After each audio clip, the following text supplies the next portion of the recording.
fast, physical, and usually guys that can't catch or they'd be on offense if they could catch. So just keep giving Coach Lake a hard time about that. But no, just, guys, I mean, that's such a hard position. I mean, I don't know if there's a tougher position in all football playing in that secondary, certainly at the corner spot. But you got, a really, really good athlete like, I don't care if you're playing zone coverage, man, I mean, you still got to cover him when he's there. And so it's such a hard position. And certainly with all these spread offenses that put more receivers on the field. So you can't just have one or two good cover guys. You have to have some guys that can cover. And so they're hard to find. But we're looking for those athletic guys, have a little bit of football intelligence that come with them. And we got a really, really special coach here at coaching Jimmy Lake.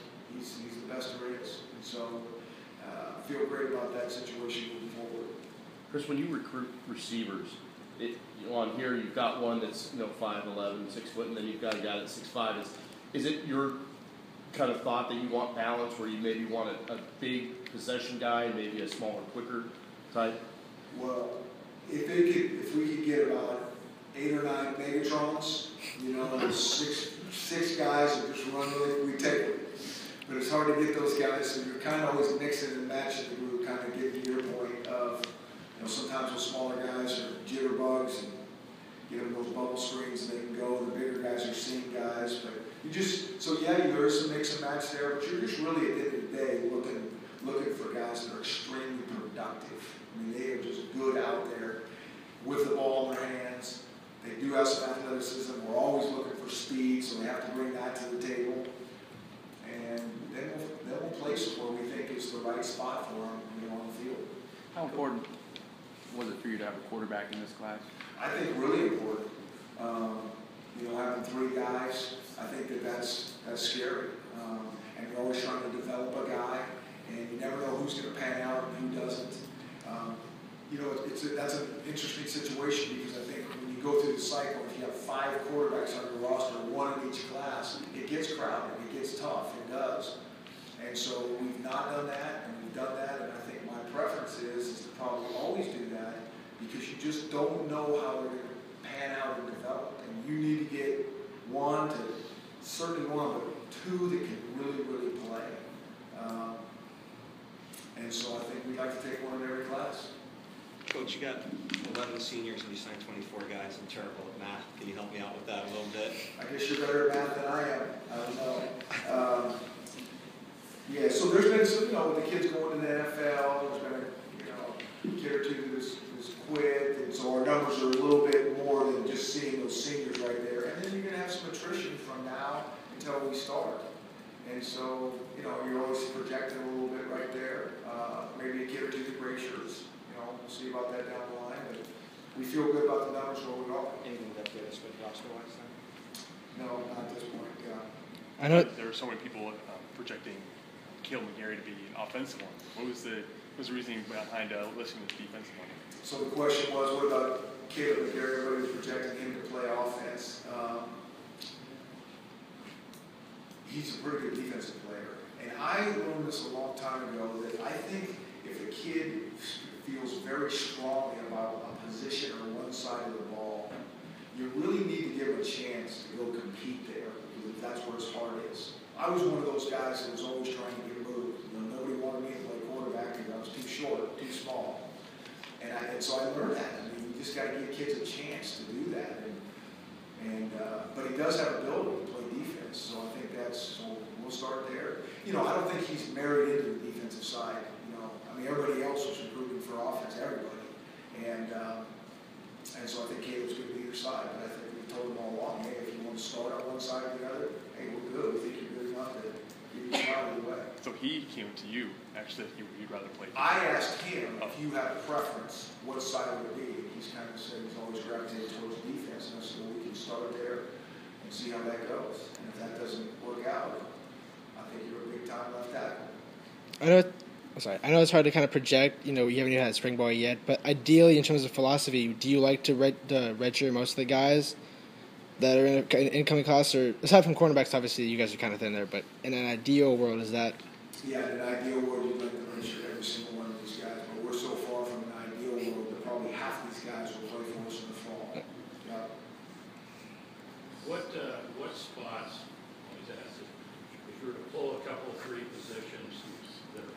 likely to have some of these guys play a lot, even start? And what of those spots is you really need good? You really need somebody to start. So secondary for sure. I think in the D line as well. I think the kicking game. We'll see about the receiver position. I mean, I want all these guys truly coming in here to compete. And I promise you this: if we get a guy here and he's better than what we have, or probably equal to right now when they come in, they're playing. I mean, we got to live in the here and now, and who knows what tomorrow holds.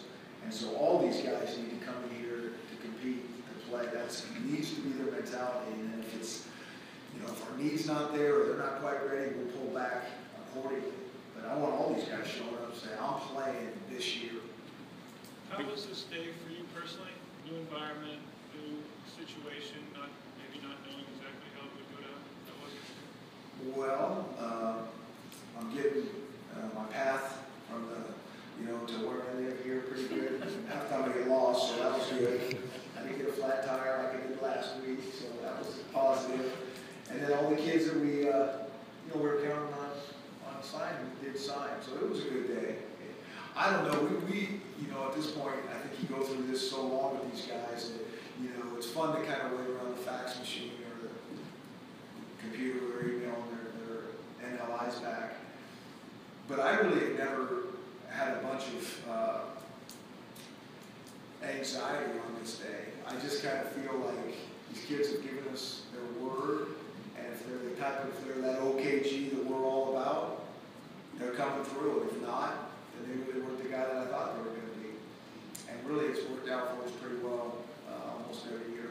So how would you characterize just kind of going and recruiting for Washington and the dynamic recruiting in the Pac-12 compared to maybe last year, for instance? I just, I think this university in this place has so much to offer. So I think the type of kid that we're going to be able to attract here, maybe that next level type guy. I might be that 4 and 5 star guy, whatever you guys are starting. But the process is exactly the same. And I love the process that we've developed over the years. It's about finding the right fit, the right guys for us, the fit what we're going to be all about culture-wise. We're still going to be all about developing guys. I mean, I don't care what they've done in high school. We need to help develop that potential, and that's what we've been good at in the past. A couple of years ago, we had 8 guys. We were the 70th ranked recruiting class in the country, and that class had 8 guys go to the NFL. And so that's why I chuckle at this whole ranking thing.